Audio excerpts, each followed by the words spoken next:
Bonjour et bienvenue à Voyage dans l'espace. Où que vous soyez dans l'univers, nous espérons que vous allez bien. Ici Florent Meunier en compagnie de Claude Lafleur et Cédric Caillot. Dans le balado précédent, nous avons raconté les 5 premiers jours de la mission Artemis 2, en nous arrêtant au moment où les astronautes entraient dans l'influence gravitationnelle de la Lune. En ce lundi 6 avril, ils entamaient la phase la plus intéressante de leur périple, le passage derrière la face cachée. On était tous un peu fébriles en enviant de voir ce que seulement 2 douzaines d'hommes avaient vu avant eux. Ils allaient aussi voir la Terre disparaître derrière la Lune, puis se lever de l'autre côté, en profitant sans doute pour prendre des photos et des vidéos mémorables. Qui plus est, ils allaient aussi assister à une très longue éclipse solaire, Claude.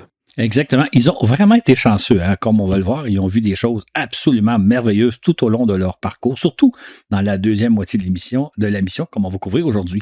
Par contre, on peut noter que ce passage derrière la Lune a donné lieu à quelques exagérations, dont la fameuse affirmation 1000 fois répétée à l'effet que les astronautes se rendront plus loin que tout être humain avant eux, ce qui marquera un important jalon dans l'exploration de l'espace. Ça demande à être nuancé comme nous allons le voir. Toutefois, il faut quand même le dire qu'en ces temps troubles dans lesquels nous plongent les Américains, on a tous besoin d'un peu de rêve, ce que justement nous ont fait vivre les astronautes d'Artemis 2. D'où les réactions d'enthousiasme qu'ils soulèvent depuis leur retour sur Terre. Ils sont applaudis partout, ils sont accueillis. Ça fait du bien de voir des gens faire quelque chose d'aussi merveilleux que ce qu'ils ont fait. Fait que donc, replongeons-nous donc dans leur belle aventure. On pourrait décrire leur périple vers la Lune comme l'ascension d'une montagne jusqu'à 320 000 km avant de plonger vers la Lune sur une distance de 66 000 km, puis d'en faire le tour avant de revenir sur Terre. C'est ainsi qu'il y a 3 jours, Integrity s'est envolé à la vitesse de 40 000 km/h. Mais au fur et à mesure qu'il s'éloigne, la vitesse diminue, le vaisseau étant ralenti par l'attraction terrestre. Parvenu à 320 000 km, là où les forces de gravité de la Terre et de la Lune s'équilibrent, Integrity ne file plus qu'à 3000 km/h. Mais à partir de ce point, il se met à chuter de plus en plus rapidement vers la Lune, attiré par sa force de gravité. La trajectoire qui le suit a été calculée de telle sorte qu'Integrity passera suffisamment proche de la Lune pour que la force de gravité la fasse contourner la Lune, puis passer derrière elle et enfin se rediriger naturellement vers la Terre. Le vaisseau se mettra alors à tomber littéralement vers notre planète, attiré par sa force gravitationnelle. Et voilà que 3 jours après avoir quitté les parages de la Lune, il rentrera dans l'atmosphère terrestre à la vitesse de 40 000 km/h, c'est-à-dire la vitesse qu'il y avait au départ. Le grand jour. Lundi 6 avril, à minuit passé de 41 minutes, l'équipage d'Integrity entre dans la sphère d'influence de la Lune à 66 085 km de sa surface, la gravité lunaire prenant désormais le dessus sur celle de la Terre. Les astronautes ne ressentent toutefois rien de particulier. Ils ne se sont pas sentis ralentir auparavant et ils ne perçoivent pas non plus qu'ils commencent à accélérer. Reed Wiseman, le commandant de la mission, déclare alors « Ce qui est fascinant en ce moment, c'est que nous 4, nous avons regardé la Lune toute notre vie, mais là, la façon dont nous la voyons par les hublots, c'est comme si nous étions une bande de gamins, on ne s'en lasse pas. C'est incroyable. » Ce à quoi répond Houston « Merci de partager avec nous votre perspective si particulière. » Mark, I think one of the most interesting things right now is the 4 of us have looked at this moon our entire lives, and the way we are responding to what we are seeing out the window is, it's just like we're a bunch of little kids up here, just we cannot get enough of this. It's amazing. Thank you for the privilege. À 10h56, l'équipage d'Integrity est réveillé alors qu'il se trouve encore à seulement 30 000 km de la Lune. Houston leur diffuse alors un message enregistré par Jim Lovell, le pilote d'Apollo 8 et le commandant d'Apollo 13. Celui-ci l'a enregistré à leur intention quelques mois seulement avant son décès en août 2025. Il est décédé à l'âge de 97 ans. Bonjour Artemis 2, ici Jim Lovell. Bienvenue dans mon voisinage d'autrefois. Lorsque Frank Borman, Bill Anders et moi avons orbité la Lune à bord d'Apollo 8, nous avons offert à l'humanité sa première vue rapprochée de la Lune et avons contemplé notre planète, une vision qui a inspiré et uni les peuples du monde.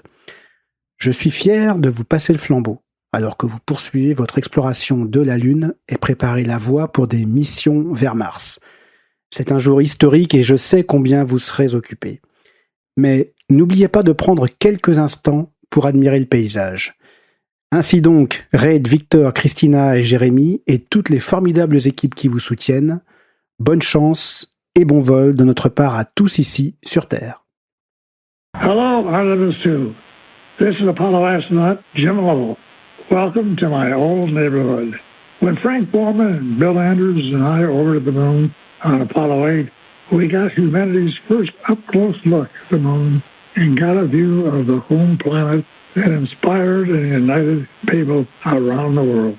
I'm proud to pass that torch on to you as you swing around the moon and lay the groundwork for missions to Mars for the benefit of all. It's a historic day, and I know how busy you'll be, but don't forget to enjoy the view. So, Reid, and Victor, and Christina, and Jeremy, and all the great teams supporting you, good luck and Godspeed from all of us here on the good earth.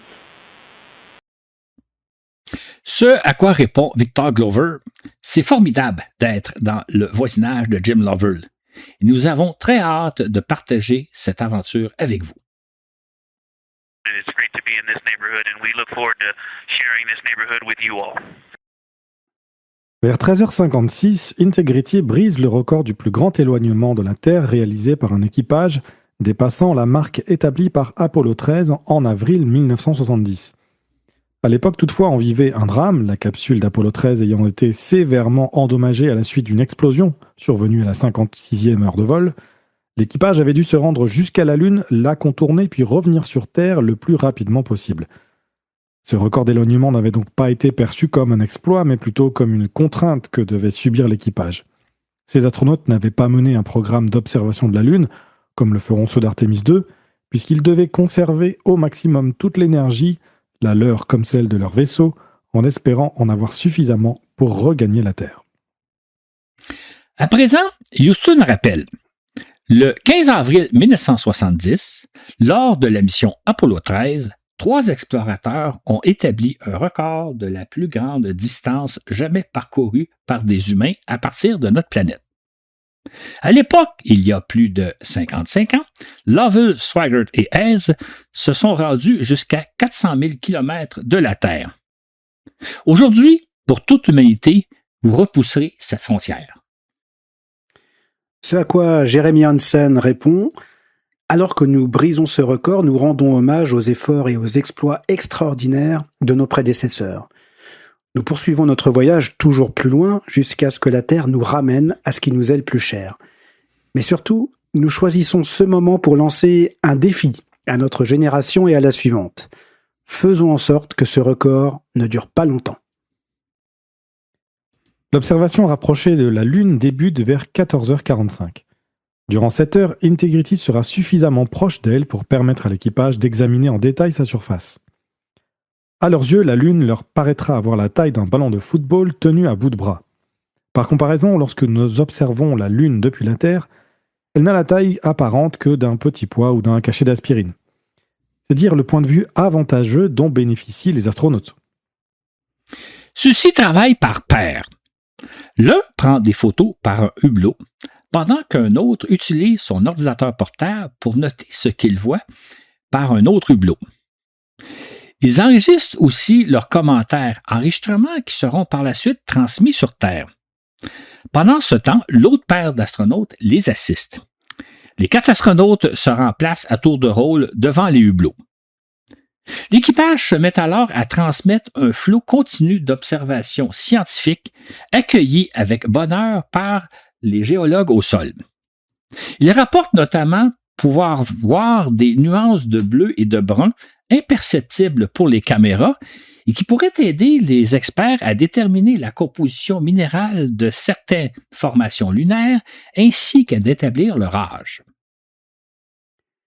Christina Koch rapporte alors Houston, en regardant la Lune, on remarque quelque chose que je n'avais jamais vu en photo, mais qui ressort pourtant très nettement.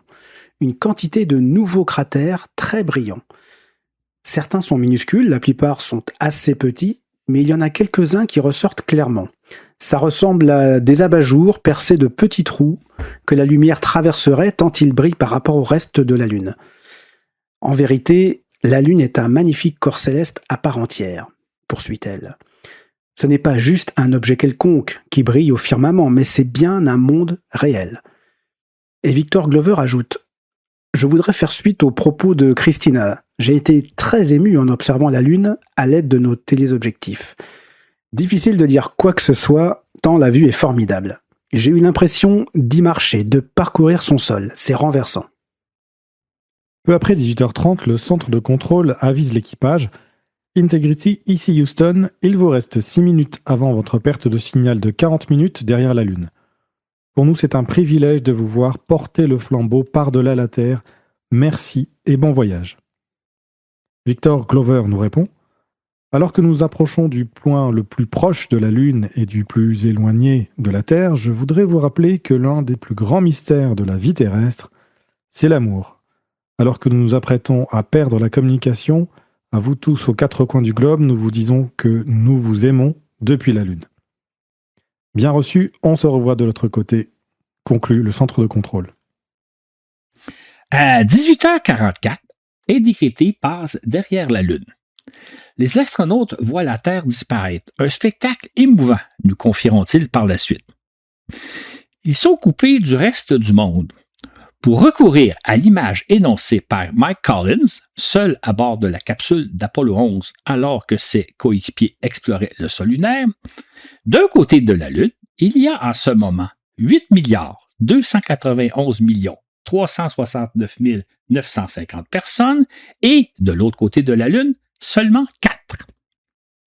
Ils arrivent ensuite au point le plus rapproché de la Lune, à 6550 km. Par comparaison, les astronautes d'Apollo 8 avaient observé l'ensemble de la surface lunaire durant une vingtaine d'heures à une altitude d'environ 100 km. 2 minutes plus tard, ils atteignent la distance record d'éloignement de la Terre, soit 407 000 km. Notons que les médias ont fait grand cas de ce record alors que, tout compte fait, l'équipage d'Integrity ne l'a battu que de 6600 km, soit 1,5% de plus que la marque établie par l'équipage d'Apollo 13. Il s'agit donc là d'un très très petit pas, pourrait-on dire. Victor Glover racontera plus tard ce moment très particulier de leur mission.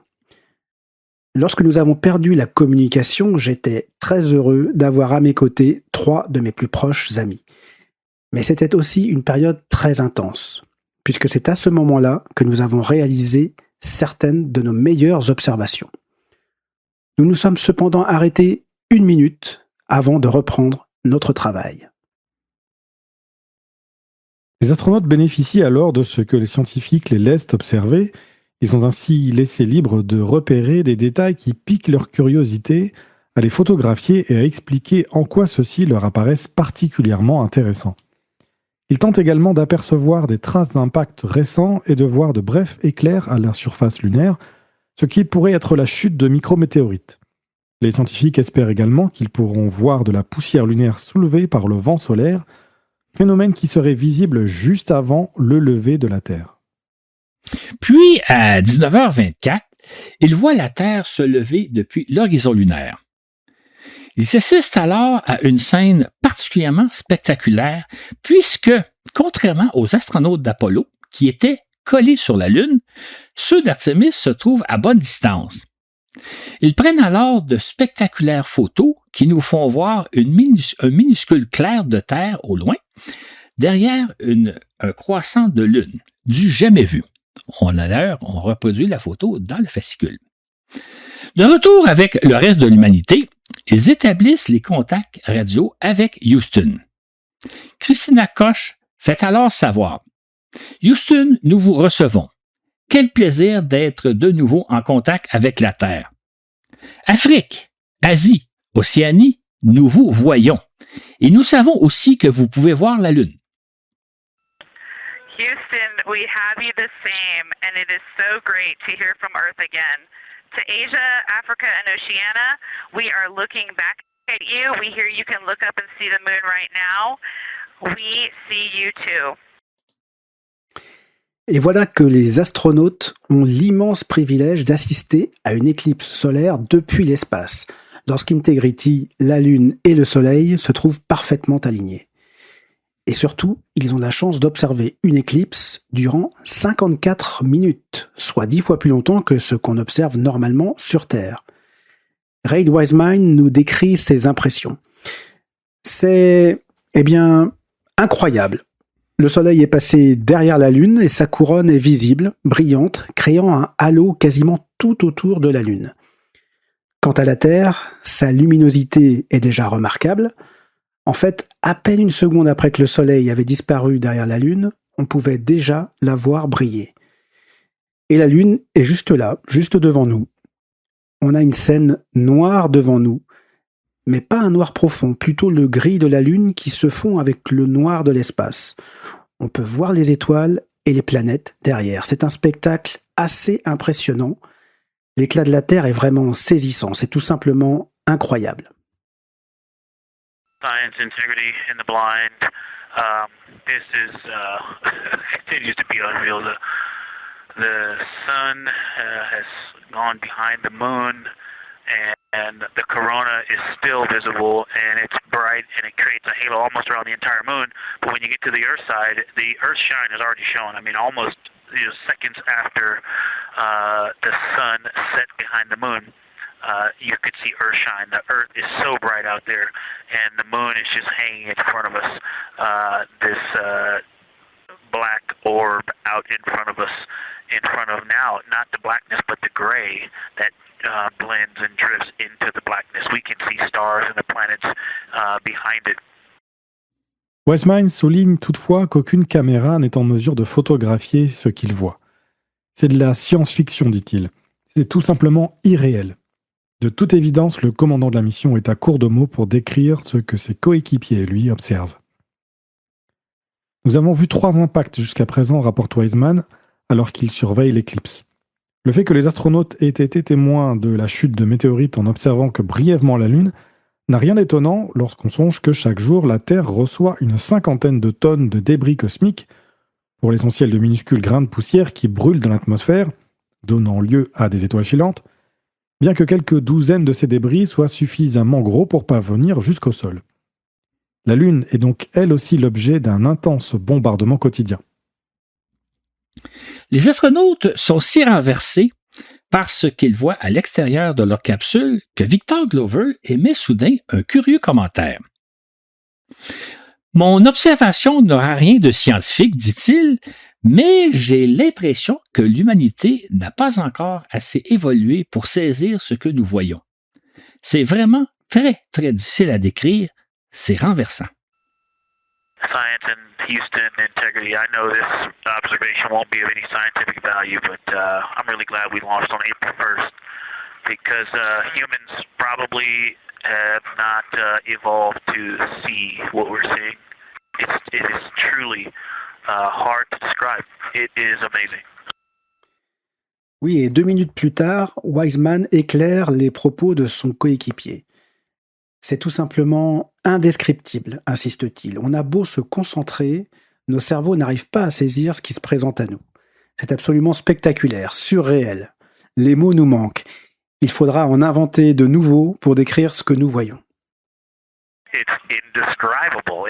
No matter how long we look at this, our brains are not processing this image in front of us. It is absolutely spectacular, surreal. There's no adjectives. I'm going to need to invent some new ones to describe what we are looking at out this window. Et Wiseman ajoute quelques minutes plus tard, « Houston, si vous pouviez me fournir une 20aine de nouveaux superlatifs d'ici à demain pour enrichir notre vocabulaire, ce serait très apprécié. » C'est dire à quel point les astronautes ont été impressionnés. La fin de l'éclipse marque également celle des observations scientifiques de la mission Artemis II. L'équipage entame ainsi son voyage de retour vers la Terre. Integrity, ici l'équipe Science. Voilà qui conclut votre programme d'observation.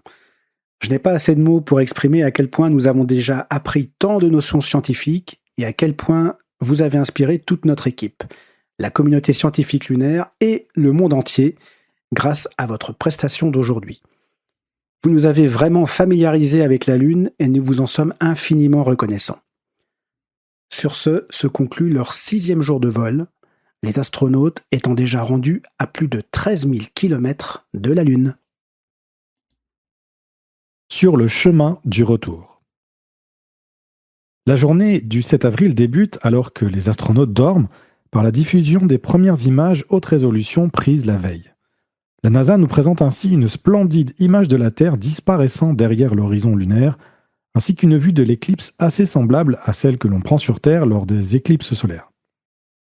L'équipage entame sa journée alors qu'il se trouve déjà à 58 000 km de la Lune, et alors qu'il leur reste 380 000 km à parcourir avant de revenir sur Terre. « Bonjour Houston », lance le commandant Wiseman. « La Terre nous attire vers elle et nous en sommes ravis. » Integrity quitte la sphère d'influence de la Lune vers 13h25. C'est l'occasion pour l'équipage d'entrer en communication radio avec leurs collègues qui séjournent à bord de la Station spatiale internationale. Actuellement, 14 personnes vivent et travaillent dans l'espace, 7 à bord d'ISS, 3 à bord de la Station spatiale chinoise Tiangong 3 et les 4 astronautes d'Artemis 2. Comme le souligne Jeremy Hansen, c'est vraiment le fun d'être dans l'espace en même temps que vous tous. À bord d'ISS, Jessica Meir s'adresse aux astronautes d'Artemis. Nous sommes ravis d'être avec vous. Nous avons quelques questions à vous poser. Nous réalisons la chance que nous avons tous d'être dans l'espace et de contempler la Terre vue d'en haut. Chaque astronaute qui va dans l'espace en fait d'ailleurs la remarque. Nous aimerions donc savoir ce que vous avez ressenti et en quoi c'est différent de voir la Terre depuis la Lune. Christina Koch lui répond alors « Eh bien, je vais commencer par dire que l'ISS nous manque. Les vues depuis la station sont extraordinaires. De pouvoir observer des endroits précis, de voir notre planète dans ses moindres détails. Ces vues sont absolument époustouflantes et elles me manquent quasiment tous les jours. Ce qui a changé pour moi, en regardant à nouveau la Terre, c'est que j'ai réalisé sa beauté perdue dans l'immensité noire de l'univers. Ça l'a rendue unique. Le caractère exceptionnel et précieux de la Terre apparaît d'autant plus lorsqu'on remarque le noir qui l'entoure. Well, I'll start by saying we do miss the ISS. The views there are awesome, being able to see specific places, being able to see your home specifically. So y'all's views are absolutely incredible, and I miss them every day almost. The thing that changed for me looking back at Earth was that I found myself noticing not only the beauty of the Earth, but how much blackness there was around it, and how it just made it even more special. It truly emphasized how alike we are, how the same thing keeps every single person on planet Earth alive. We evolved on the same planet. We have some shared things about how we love and live that are just universal. And the specialness and preciousness of that really is emphasized when you notice how much else there is around it. Ensuite, les astronautes consacrent une partie de leur journée à répondre aux questions de l'équipe scientifique qui désire obtenir des précisions additionnelles sur ce qu'ils ont observé hier. D'entrée de jeu, la porte-parole de cette équipe désire leur faire savoir « Integrity, ici Science. Je dois commencer par vous lancer un immense bravo. Toute notre équipe scientifique et la communauté en général nous ont témoigné de leur reconnaissance et de leur enthousiasme. Sachez que votre travail d'hier fait véritablement une différence au plan scientifique. » Durant la nuit, ces spécialistes ont écouté attentivement les enregistrements qu'ont fait les astronautes durant leurs 7 heures d'observation. Et ils leur s'adressent maintenant des questions précises, histoire de profiter de leurs impressions, alors encore fraîches en mémoire. L'équipage procède aussi à la première des 3 légères corrections de trajectoire de retour. Integrity ajuste ainsi sa vitesse au moyen de ses petits propulseurs allumés durant 15 secondes pour changer sa vitesse de seulement moins de 2 km/h. Leur capsule fonctionne sans faille, font savoir les responsables du vol, malgré les problèmes récurrents des toilettes. Ce problème ne réside pas au niveau de la toilette elle-même, mais de la conduite d'évacuation des eaux usées, qui semble être partiellement obstruée. Les ingénieurs ont exclu l'hypothèse d'une accumulation de glace à l'embouchure du tuyau, mais ils imaginent plutôt qu'elle pourrait être entravée par une réaction chimique qui empêcherait la formation de biofilms dans les eaux usées.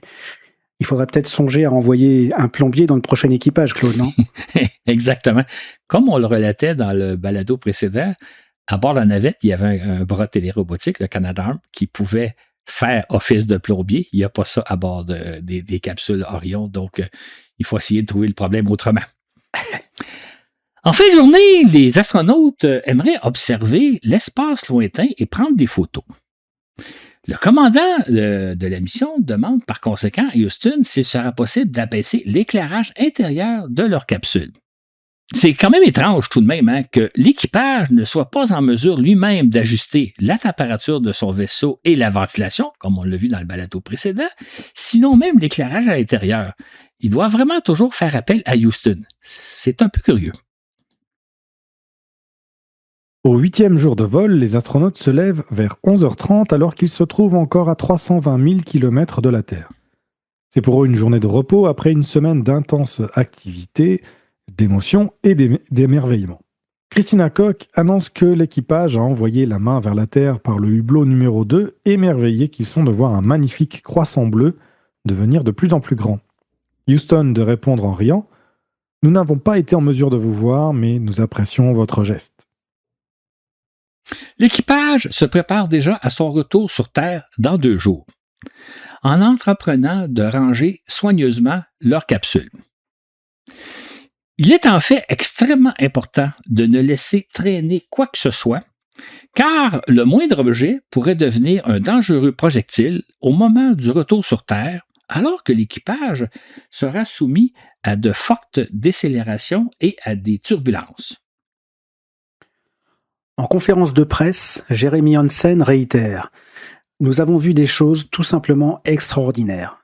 Certaines scènes comme je les avais imaginées, mais d'autres impossibles à imaginer. Nous avons observé ces scènes sous un angle nouveau, mais je dois dire que je n'ai pas changé de perspective, pas celle avec laquelle je me suis envolé. » And we have seen just some extraordinary things that I thought we might see. They looked similar to what I thought they might look like, and other things that I just had never even imagined. And those were different perspectives that we saw these things from. But I have to say, it hasn't changed my perspective or the perspective that I launched with. The perspective I launched with was that we live on a fragile planet. In the vacuum in the void of space. We know this from science. We're very fortunate to live on planet Earth. En 2023, peu après avoir été assigné à Artemis II, Hansen avait énoncé sa vision comme suit. « Je crois que notre mission illustre avec éloquence que si nous nous fixons des objectifs ambitieux, capables de rassembler tout le monde, nous pouvons accomplir des choses extraordinaires. Notre mission rappelle à tous l'importance de garder espoir et prouve que nous pouvons réaliser de grandes choses ensemble. » Il ajoute à présent « Nous vivons sur une planète extraordinaire, perdue dans l'immensité de l'espace. C'est une expérience vraiment unique de la voir depuis la face cachée de la Lune. Voir la Lune en 3 dimensions, juste devant soi, c'était si étrange.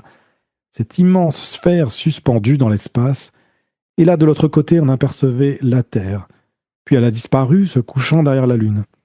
On l'a ensuite vue réapparaître et ça a été une scène incroyable. C'est quelque chose que la science nous a déjà appris, mais là, de voir ça de nos propres yeux, c'était tout simplement époustouflant. Il faut le voir pour le croire. Au 9e jour de vol, alors qu'Integrity se trouve à 237 000 km de la Terre, la bonne humeur règne à bord. Les astronautes en profitent, entre autres, pour admirer notre planète dont ils s'approchent de plus en plus. On a une vue de la Terre par le hublot 1 et on est totalement distrait d'indiquer Reed Wiseman. Ce à quoi répond en riant la contrôleur de Houston, c'est vraiment chouette. Yeah, we caught a view of Earth in window 1, And now we're completely distracted for a little bit. You guys are looking great. Thanks. Yeah, we love that. We were just noticing it's really cool, actually. Les astronautes en profitent pour se photographier les uns et les autres en train de regarder la Terre par un hublot. N'observant qu'un croissant de notre planète, ils ont l'impression que nous leur sourions. Et eux aussi ont le sourire collé aux lèvres, nous disent-ils. L'équipage continue de tout ranger à bord de la capsule et ils se préparent activement à leur retour sur Terre demain soir. Entre autres, ils révisent les procédures de retour dans l'atmosphère et d'amérissage. Christina Koch et Jeremy Hansen continuent de ranger le matériel utilisé pendant la mission et en installant et en ajustant les sièges de l'équipage, ils s'assurent qu'ils sont bien arrimés. L'équipage prend aussi connaissance des plus récentes prévisions météo et de l'état de la mer qui les attendent sur Terre le lendemain. Par ailleurs, Christina Koch se fait poser une jolie question. Si elle pouvait rencontrer la fillette qu'elle était à 10 ans, que lui dirait-elle ? L'astronaute flottant au beau milieu de la capsule répond « J'ai récemment retrouvé des photos de nos vacances en famille passées au Centre spatial Kennedy, où nous posions devant la fusée Saturn V. Si j'avais pu dire à cette fillette qui avait affiché sur le mur de sa chambre la photo du lever de terre prise par Apollo 8, qu'elle serait un jour lancée de ce même endroit et contemplerait ce même paysage, je suis presque certaine qu'elle ne m'aurait pas cru. Pourtant, même si j'ai encore du mal, moi aussi, à y croire, cette fillette a poursuivi son rêve qui est devenu réalité. » Elle aurait ainsi pu raconter à la fillette qu'elle était alors que, dans 25 ans, elle serait choisie comme astronaute, puis que 6 ans plus tard, elle séjournerait près d'une année dans la Station spatiale internationale, avant finalement de s'envoler pour la Lune 35 ans après sa première visite au Kennedy Space Center. Ainsi, la vie, nous réserve souvent des parcours fort étonnants, pourrait-on dire. À ce moment-là, les astronautes se trouvent à mi-parcours entre la Lune et la Terre. Leur vaisseau se trouve alors à quelques 200 000 km de l'une et de l'autre, et file à la vitesse de 5600 km/h, tandis qu'il abordera notre planète demain à une vitesse frôlant les 40 000 km/h. Cela signifie qu'au cours des 24 prochaines heures, nous allons acquérir énormément de vitesse, commente alors Reid Wiseman. Absolument, lui confirme Houston. Notons qu'une fois revenus sur Terre, les astronautes révéleront que ce jour-là, ils ont vécu une alerte d'incendie, l'une des plus redoutables situations qui puissent se produire au cours d'une envolée spatiale. Reid Wiseman racontera ainsi. Un détecteur de fumée s'est déclenché. Voilà qui nous a accaparé toute notre attention en un instant.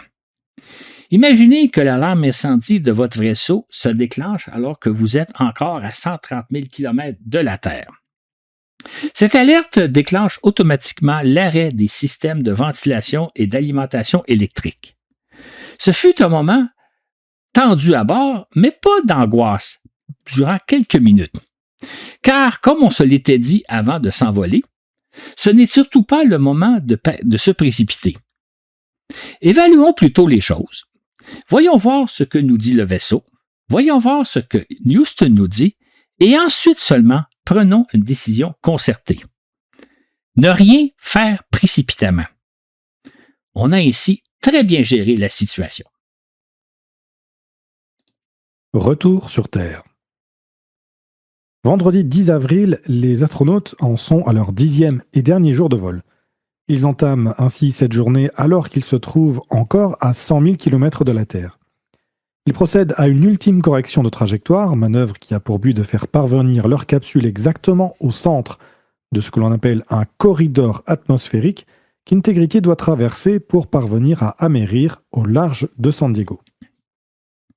Intégrité chute alors inexorablement vers la Terre à vitesse croissante.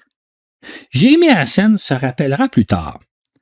Cette journée est particulièrement intéressante puisque nous sommes soumis à un horaire très précis auquel on ne peut échapper, la Terre les ramenant inexorablement vers elle.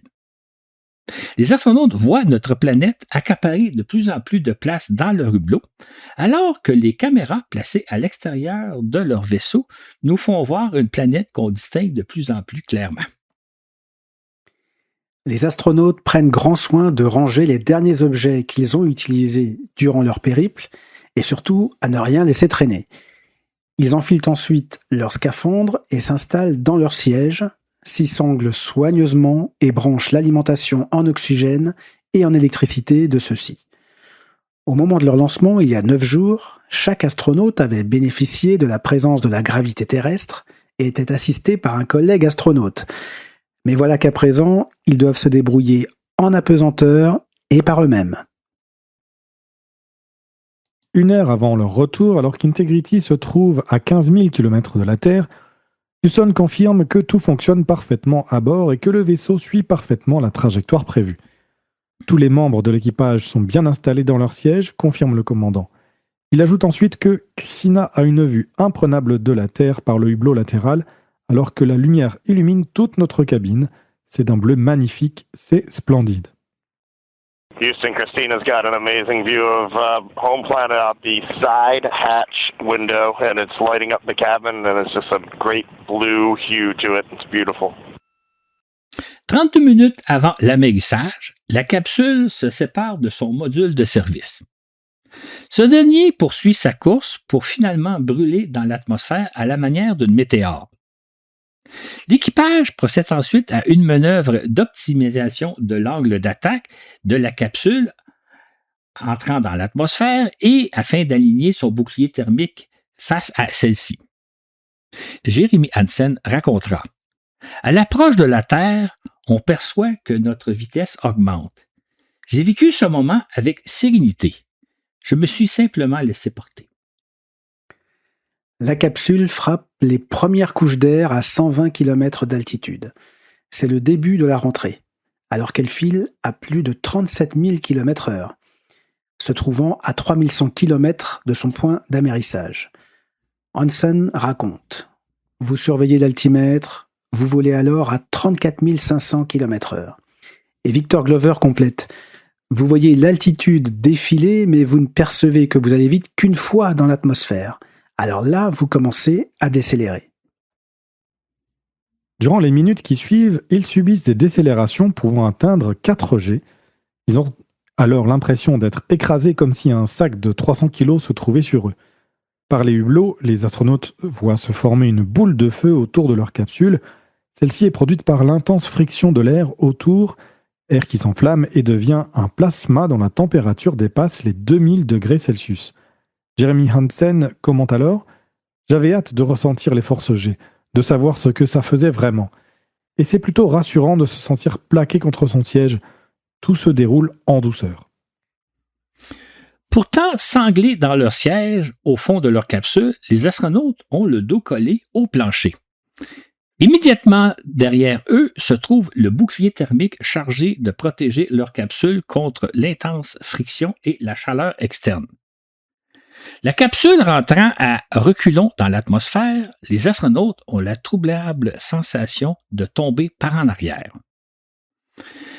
Entourés par le plasma qui bloque les ondes radio, on perd tout contact avec l'équipage durant 6 minutes. C'est la phase la plus critique du retour sur Terre. On ne sait ce qui se passe à bord, ni si tout va bien.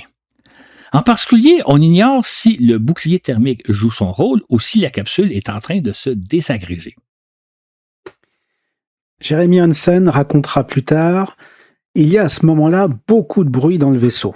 On entend les rétrofusées s'activer, on entend des détonations très fortes, des bangs et des impulsions très courtes. C'est bruyant et sec. La capsule manœuvre alors qu'elle nous dirige vers le point d'atterrissage. On entend aussi le plasma frétiller autour de nous. Il y a donc un bruit de fond important. À 30 km d'altitude, la capsule pique du nez. Elle se met à tourbillonner, à faire des vrilles, ce à quoi je ne m'attendais pas. C'est instable et c'est intéressant. C'est fou. On tombe vers la Terre. Pour l'épouse de Jeremy, qui assiste à l'opération depuis le centre de contrôle, c'est la pire épreuve qu'on puisse imaginer, racontera-t-elle par la suite. J'ai trouvé que c'était le jour le plus terrifiant de ma vie, dit-elle, sans aucun doute. Un moment auquel je ne m'attendais vraiment pas. L'attente durant ces 6 minutes est insoutenable. Son mari comprend très bien ce qu'elle a éprouvé puisqu'il raconte « J'ai vu plusieurs de mes collègues s'envoler pour l'espace et en revenir et je suis toujours très nerveux en les voyant rentrer. C'est tellement plus difficile pour ceux qui y assistent que pour les astronautes. C'est bien mieux d'être à bord de la capsule que d'être spectateur. » Il explique ainsi « Le retour sur Terre est un spectacle époustouflant, une sensation incroyable. C'est le plus formidable tour de montagne russe que vous puissiez faire. La première chose que vous voyez, c'est le plasma. Les couleurs commencent à apparaître. C'est rouge, puis bleu et vert. On dirait que quelqu'un est en train de souder au dehors. Il y a aussi des éclairs. C'est tellement lumineux que j'ai dû baisser ma visière et j'ai mis mes lunettes de soleil. » Au terme de 6 longues minutes de silence, Houston adresse un premier appel aux astronautes. Integrity, ici Houston, vérification des coms. Et le commandant de répondre immédiatement « Houston, ici Integrity, nous vous recevons très bien et clairement. Votre trajectoire est normale et l'équipe de récupération vous voit en approche, précise Houston. Excellent, répond le commandant. Integrity, Houston, com check, post-blackout. Houston, Integrity, we have you loud and clear. Your trajectory is nominal and your recovery teams have visual. Guidance looks good. Soulagement généralisé. Plus que 4 minutes et demie avant l'amérissage. À présent, on surveille le déploiement de 4 séries de parachutes. Il s'agit d'une opération complexe qui se déroule très rapidement, en cascade et de façon entièrement automatique. Si jamais quelque chose clochait à ce moment-là, personne ne pourrait faire quoi que ce soit, sinon que de prier pour que l'impact ne soit pas catastrophique. Dans un premier temps, 3 petits parachutes détachent le couvercle au sommet de la capsule, ce qui dégage le compartiment où logent les séries de parachutes. À 7 km d'altitude, 2 parachutes de freinage se déploient afin de stabiliser la capsule. Houston, nous apercevons les 2 parachutes de freinage par nos hublots, annonce avec soulagement le commandant Wiseman. Jeremy Hansen poursuit. J'observais simplement l'altitude diminuer et finalement les parachutes de freinage sont apparus et c'est assez brutal, on est vraiment secoué. C'est plutôt rassurant de voir que ces parachutes font leur boulot, qu'ils nous ralentissent. Ces parachutes sont ensuite largués, puis 3 autres s'ouvrent afin de préparer l'extraction des parachutes principaux.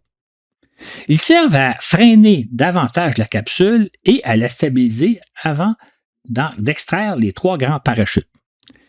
Jeremy Hansen dira « Quand les parachutes se déploient, vous êtes secoué dans tous les sens et plaqué contre votre siège. C'est vraiment grisant. Puis les parachutes principaux s'ouvrent et là, Christina et moi, on s'est tapé point à point. » 3 immenses parachutes de 35 mètres de diamètre chacun se déploient alors que la capsule ne se trouve plus qu'à 1 km d'altitude. Ils s'ouvrent très progressivement puisqu'il ne faut surtout pas qu'ils se déchirent. Nous apercevons 3 beaux parachutes, d'annoncer avec soulagement Houston. Une descente parfaite, confirme le porte-parole de la NASA. À partir de ce moment, on peut considérer avec confiance que les astronautes amériront sans problème, leur rentrée s'étant parfaitement déroulée. Plus que 3 minutes et 10 secondes avant l'amérissage.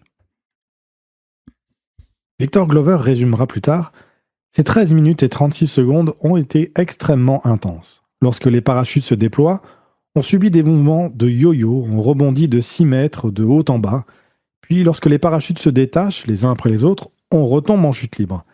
C'est comme si on plongeait du haut d'un gratte-ciel en marche arrière. En regardant la vidéo, vous avez vu que ça brasse beaucoup et c'est exactement ce qui se passe pour nous dans la capsule. Et lorsqu'enfin les parachutes principaux se déploient, c'est tout simplement magnifique. » Integrity amérit donc sans problème à la vitesse de 35 km/h et à l'endroit précis où on l'attendait, à 5 km du navire chargé de le récupérer. Étonnamment, au moment même où Integrity touche l'eau, le commandant déclare immédiatement « Houston, ici Integrity, amérissage, fin des opérations ». C'est dire que pour ses coéquipiers et lui, leur mission est terminée. Il ne leur reste plus qu'à attendre que les équipes de récupération viennent les recueillir. Il racontera plus tard en riant: pendant que nous attendions qu'on ouvre l'écoutille, Christina a sorti de la poche de son scaphandre un sachet et a dit: j'ai des arachides et des M&M's, est-ce que quelqu'un en veut?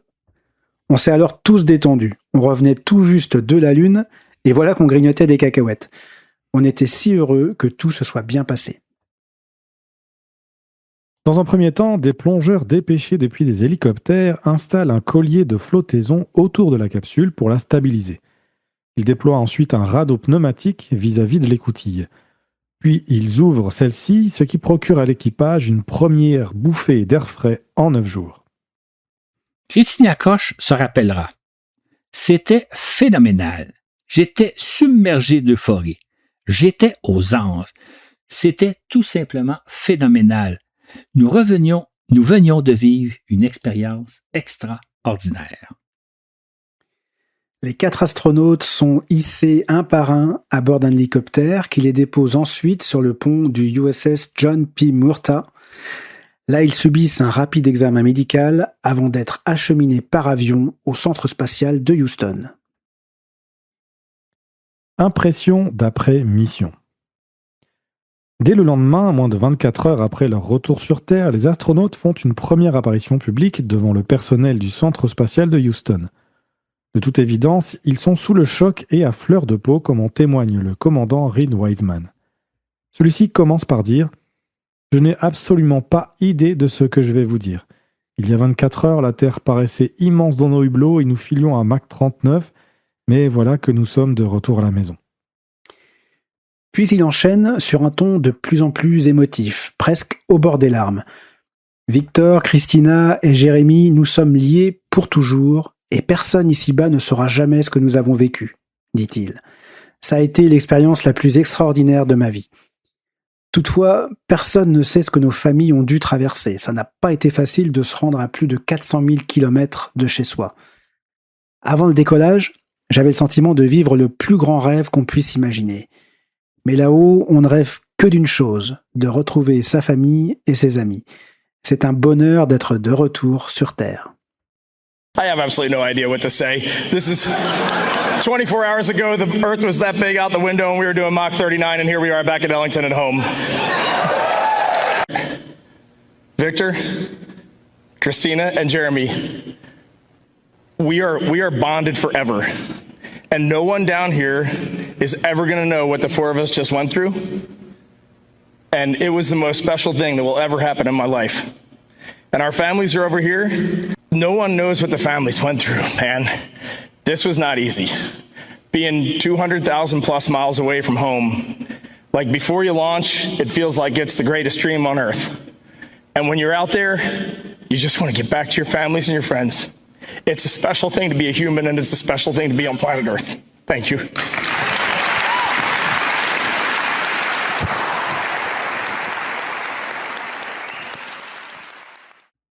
Tout au long de la demi-heure qui suit, ses coéquipiers confirment ses sentiments, alors que de multiples occasions, ils sentent l'urgence de se réconforter les uns les autres.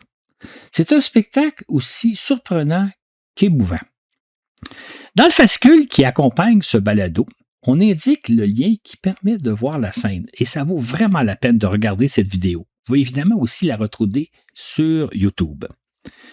Victor Cloven dira brièvement « J'ai peur de commencer à parler. Je n'ai pas encore assimilé ce que nous venons de vivre et même je crains d'essayer. » Puis d'ajouter Christina Koch « Lorsque nous avons aperçu la minuscule Terre, honnêtement, ce qui m'a frappé, ce n'était pas autant elle que l'obscurité qui l'entoure. La Terre est un oasis suspendu, imperturbable dans l'univers.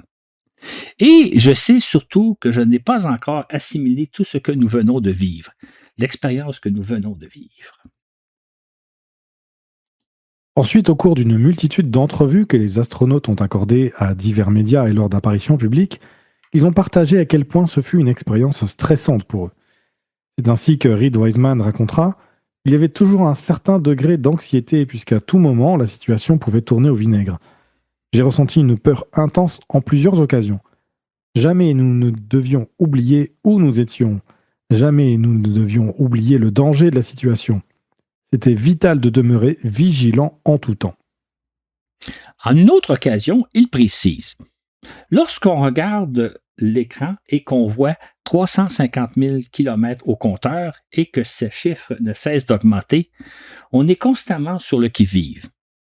Chaque jour, je guettais les signes d'agitation, de stress, d'anxiété ou de tension chez mes coéquipiers. On a toujours à l'esprit que quelque chose peut mal tourner à tout moment.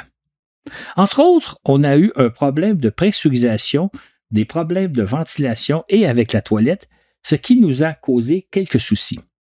Et puis, il y a quelques alertes d'importance de temps en temps qui ont grandement attiré notre attention. Mais on s'est toujours bien épaulés les uns les autres. Il relate aussi l'un des épisodes les plus stressants du vol.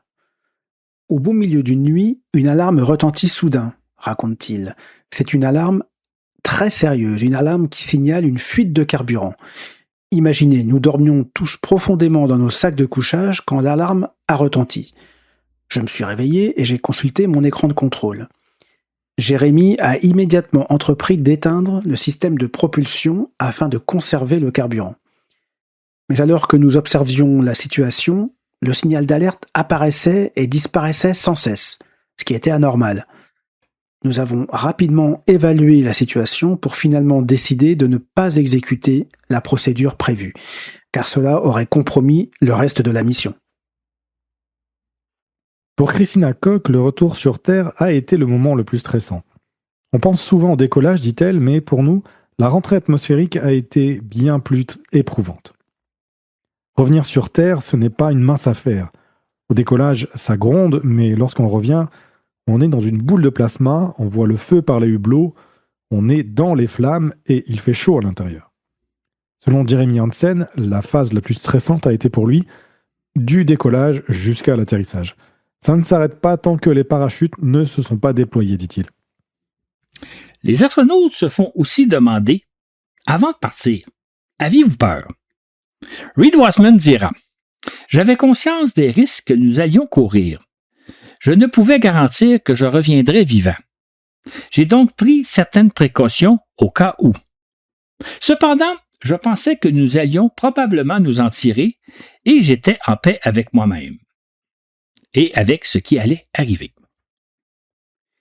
Et Victor Glover d'ajouter « Non, je n'avais pas peur, mais j'ai rédigé mon testament puisque j'étais conscient des risques que nous allions prendre.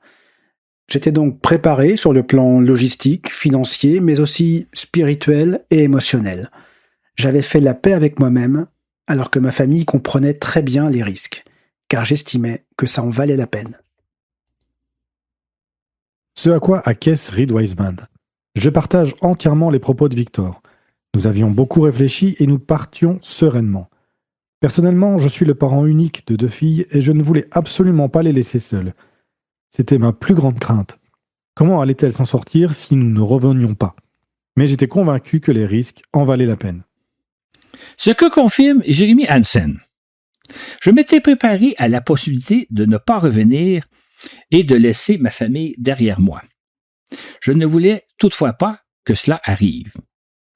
J'avais très confiance que cela n'arriverait pas. Et j'avais profondément le sentiment que ça en valait la peine, le fait que l'humanité s'unisse pour se dépasser, pour repousser les limites et pour faire de nouvelles découvertes. Autre question que se font souvent poser les astronautes, quel a été le moment le plus marquant de leur vol? Jeremy Hansen répond « Il y en a eu tellement.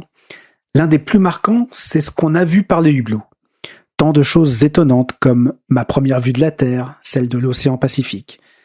C'est tout simplement magnifique et immense. On connaît l'immensité de cet océan, mais on ne le réalise réellement que lorsqu'on le voit. Ça, c'était au début de la mission. Par la suite, j'ai vu la Terre dans son ensemble, la photo que tout le monde a vue, puis le croissant de terre, et enfin la face cachée de la Lune. Incroyable. On se sent comme des enfants en voyant tout ça. Mais aussi, voir la Lune en 3 dimensions, c'était vraiment saisissant, voir aussi son relief. J'avais vu quantité de photos, mais là, ce n'est pas la même chose que de voir la Lune par le hublot quand elle est réelle? En une autre occasion, il répond « Nous avons vu tellement de choses extraordinaires, on nous demande souvent quelle est la plus incroyable.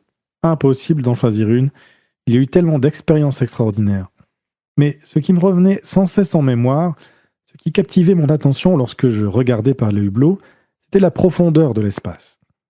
Nous observions l'espace avec une profondeur que je n'avais jamais vue auparavant. On avait l'impression de pouvoir contempler les étoiles en 3 dimensions. C'était époustouflant. Et même chose avec la Lune et la Terre, de les observer en 3 dimensions. Nous avons alors pris conscience de notre petitesse, une impression de fragilité et d'insignifiance, d'être infiniment petit. Et en même temps aussi ce sentiment d'être si puissant qui émane de l'humanité en tant que collectivité. Et c'est ce que je voudrais partager, ce que j'ai constaté, partout où on regardait, encore et toujours la même chose, le même sentiment, petit et impuissant, et pourtant si puissant ensemble. Quant à Victor Glover, il répond « Il y a là tellement de moments différents. On était constamment émerveillés. C'est vraiment l'ensemble de tout ce qu'on a vu qui crée une expérience unique. Mais le moment où la fusée cesse de vous plaquer contre votre siège et que vous avez la sensation de flotter la première fois, c'est un moment vraiment spécial. J'aimerais que davantage de personnes puissent vivre ça. » Puis il marque une légère pause pour lancer soudainement « En vous parlant, j'ai changé d'idée. Le plus marquant, c'est la vue. Et oui, c'est tout ce que nous avons vu. Et si tout le monde pouvait voir la Terre entière d'un seul coup d'œil, ce serait une expérience incroyable. » En une autre occasion, Glover ajoute « La vue, c'est tout ce qui compte. Imaginez, vous êtes en train de manger, de vous laver ou de vous coucher, et soudain vous regardez par le hublot et vous voyez la Terre. C'est tout simplement extraordinaire. » Pour sa part, Jeremy Hansen ajoutera « J'ai passé un moment absolument incroyable en apesanteur. On se disait tous qu'on pourrait peut-être faire un dernier tour de lune avant de rentrer. On n'était pas prêt à rentrer, dit-il en riant. » En terminant, citons 3 propos qui teintent de façon colorée ce à quoi nous venons d'assister. Jared Isaacman, le patron de la NASA, fera la remarque suivante. « Commandant Wiseman, vous aviez déclaré en février dernier, lors d'une entrevue, espérer que votre mission tomberait dans l'oubli, éclipsée par tout ce qui allait suivre.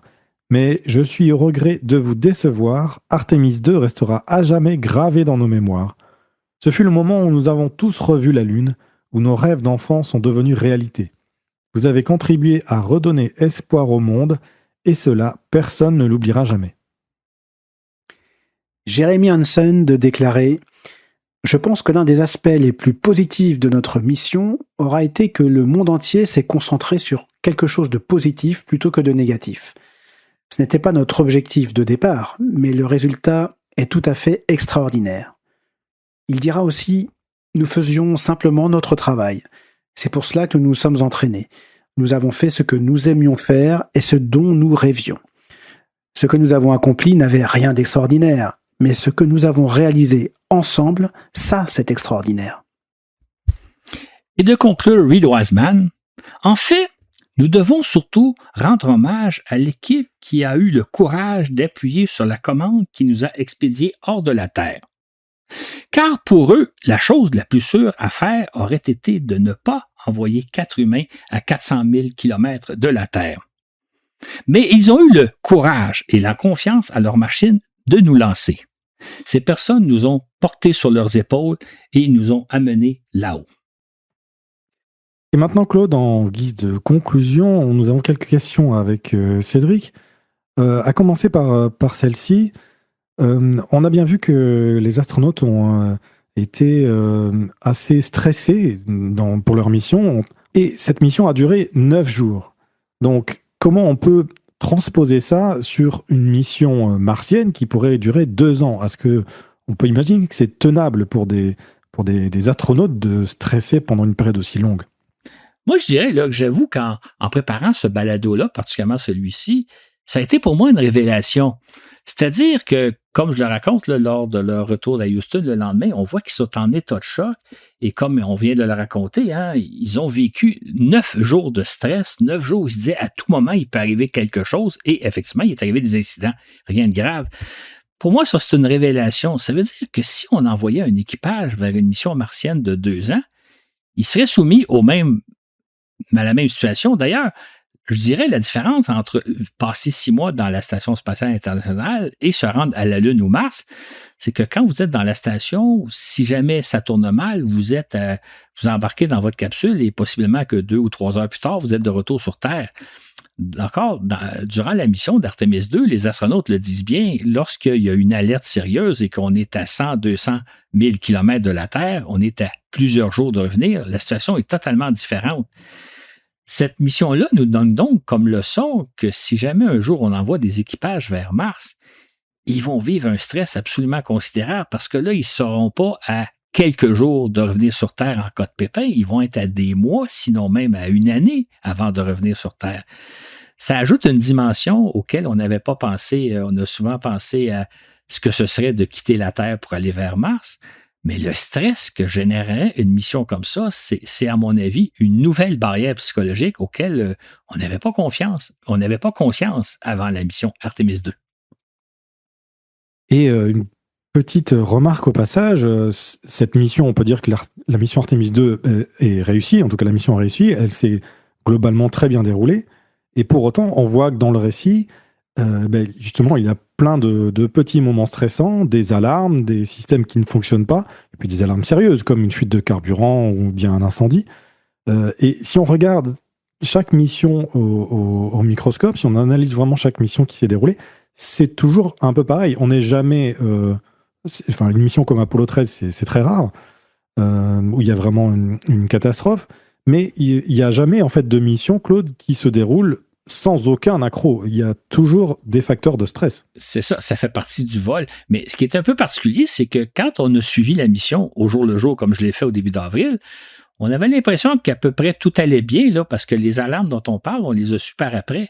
C'est quand on revisite la mission qu'on découvre certains facteurs et quand on voit leur réaction de retour sur Terre. Autrement dit, au lendemain du retour sur Terre des astronautes, j'avais une vision différente de celle que j'ai maintenant après avoir regardé au microscope la mission. Et ça donne une couleur, une teinte qu'on n'avait pas au moment où les événements se passent. Et je pense que c'est la beauté de ce balado-là. C'est pour ça d'ailleurs que nous avons fait 2 balados consacrés. Nous avons consacré 2 balados à la mission Artemis 2. Parce qu'il y a vraiment des choses qu'on ne savait pas sur le moment. C'est pas seulement des choses cachées, mais on n'avait pas ce que les astronautes ont vécu. Et ça donne une toute nouvelle couleur à la mission par rapport à ce qu'on pouvait entendre jour après jour lorsque la mission se déroulait. Alors moi, Claude, en préparant ce balado, il y a surtout la phase de retour sur Terre qui m'a posé question. Je pense que ça doit être une phase qui est assez stressante, assez complexe à préparer et qui, on sent, elle est pleine de timing et d'étapes vraiment chronométrées, millimétrées. Je me posais la question sur la phase de sortie de la capsule, notamment. Est-ce qu'il y a une sorte de protocole de sortie, d'ouverture de trappe? Est-ce qu'il y a un ordre d'ailleurs de sortie des astronautes particuliers? Est-ce qu'il y a des tests qui sont faits tout de suite au sortir de la capsule pour voir si les astronautes sont conscients? Et puis est-ce qu'il y a, je ne sais pas, des équipements ou des instruments à récupérer tout de suite à l'ouverture? Est-ce que cette phase-là est aussi très préparée? En fait, tout est bien préparé, mais l'ordre de sortie, c'est surtout par rapport à leur position dans la capsule. Par exemple, le commandant Wiseman se trouve beaucoup plus loin de l'écoutier que son copilote Glover. Donc, Glover est sorti avant. Ensuite, ça a été, je pense, c'est Christina qui était encore plus près de l'écoutier, puis Jérémy, puis finalement le commandant. Mais c'est beaucoup plus une question de quelle position vous occupez dans la capsule. On commence par sortir les plus proches du hublot. Il n'y a pas d'examens qui sont faits immédiatement à la sortie à moins qu'il y aurait un astronaute qui éprouverait un certain malaise. Sinon, on les héliporte sur le porte-avions et sur le bateau de récupération, c'est un destroyer. Et là, à ce moment-là, ils subissent un rapide examen médical pour s'assurer que tout va bien. Il y a des échantillons, évidemment, scientifiques à bord de la capsule. ils sont traités. La capsule, évidemment, est hissée. Une fois que les astronautes sont revenus à bord du destroyer, la capsule est aussi hissée à bord. Et là, il y a des échantillons qui sont retirés le plus rapidement possible pour être expédiés à Houston. Et ensuite, la capsule, elle, est expédiée soit à Houston ou chez le fabricant pour l'analyser en détail. Donc, il y a tout un protocole. Évidemment, tout est pensé dans le domaine spatial, dans une mission spatiale, tout est pensé dans ses moindres détails. C'est pour ça que je parlais, par exemple, que, rappelez-vous, dans le balado précédent, la veille du lancement, on passe l'aspirateur avec grand soin dans la capsule afin d'éliminer la moindre poussière. On s'assure qu'aucun objet n'a été oublié. Il faut savoir une chose, hein, quand un technicien pénètre dans la capsule, il pénètre avec une liste d'objets, par exemple, pour aller faire ses travaux. Et au sortir, il doit s'assurer que tous les objets sont avec lui. Tout est vérifié pour être certain qu'on n'oublie rien, le moindre boulon. Donc, tout est toujours tout planifié. Je te raconterai peut-être une anecdote. Un jour, je suis allé dans le bâtiment d'assemblage des navettes spatiales, le fameux VAB, où il y avait une navette en préparation.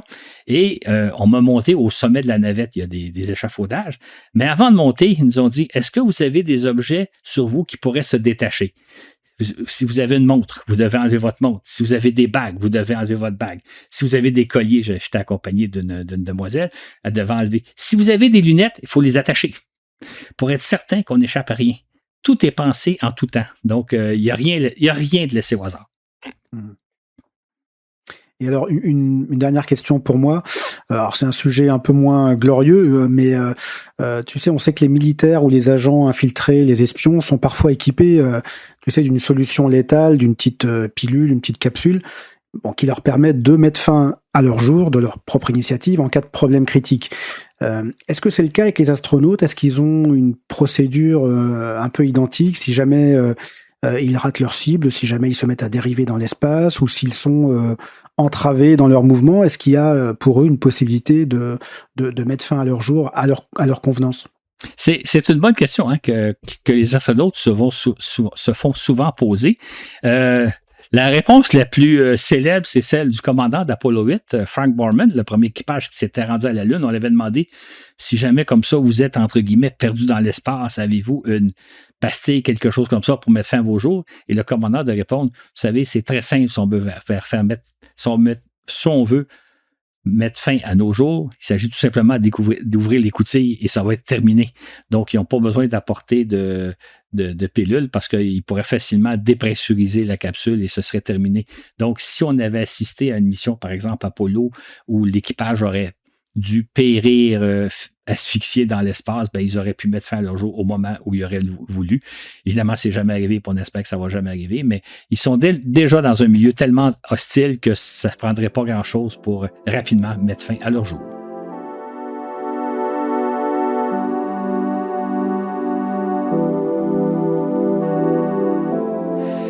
Sur ce, voilà qui conclut notre série de balados sur la mission Artemis 2. Je voudrais préciser que ces balados-là sont accompagnés de fascicules, les fascicules 181 et 182, dans lesquels je pense que c'est des petits bijoux comme documents parce que vous y trouverez énormément de photos et surtout une multitude de liens Internet qui vous permettraient en quelque sorte de revivre la mission à votre façon. Il y a des liens qui mènent à des vidéos de la NASA que vous n'avez probablement pas vues parce qu'il y a une quantité phénoménale de liens où vous les voyez, les astronautes vivent à bord de la station, évoluer jour après jour. Il y a aussi les liens qui mènent vers les entrevues qu'ils ont accordées et dans les entrevues, il y a beaucoup plus de matière que ce que nous avons relaté aujourd'hui. En fait, on aurait pu faire 4 ou 5 balados avec tout le matériel qui existe. Ce qui fait que si ça vous tente d'en savoir plus, de revivre l'aventure des astronautes, parce qu'il y a encore beaucoup plus à dire que ce qu'on a fait, je vous invite fortement à vous procurer les fascicules. Pour ceux qui ne sont pas nos supporters Patreon, ben c'est ça, vous pouvez devenir Patreon, ça coûte 5$ par mois, et vous avez accès à plus de 120 fascicules qui sont déjà là, dont les plus récents. Petite note à nos supporters dont on apprécie énormément leur appui. Maintenant, les fascicules sont disponibles en même temps que l'épisode. Par exemple, d'ailleurs, nos auditeurs Patreon ont la chance d'écouter l'épisode 2 semaines avant tout le monde. Et au moment où vous l'écoutez, si vous allez sur le site, le fascicule 182 s'y trouve. Vous pouvez donc voir les photos qui accompagnent nos propos et donc bénéficier aussi des liens qui sont là. Donc, je vais essayer autant que possible de toujours à l'avenir mettre les fascicules à peu près en même temps que l'épisode est diffusé la première fois.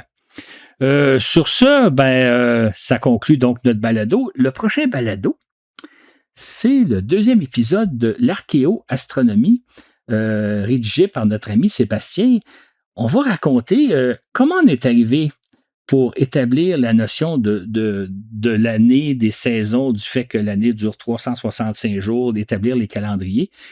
Sébastien nous a fait un exposé absolument remarquable qui nous plonge sur le fait que la vie telle qu'on la connaît aujourd'hui n'a pas toujours existé comme ça. On est le résultat de ce que nos ancêtres ont découvert, ont observé. Évidemment, c'est fascinant de penser que nos lointains ancêtres n'avaient pas les outils qu'on a aujourd'hui pour faire les observations astronomiques. Et pourtant, ils ont réussi à faire des découvertes absolument remarquables. Et finalement, en terminant, si vous avez des commentaires à nous adresser, si vous avez des suggestions de sujets, si vous avez des questions à nous poser, c'est toujours un plaisir de vous lire, d'apprendre à vous connaître. Notre adresse, c'est toujours la même, baladovde@gmail.com, baladovde@gmail.com. Et sur ce, on se retrouve dans 2 semaines pour parler d'archéoastronomie.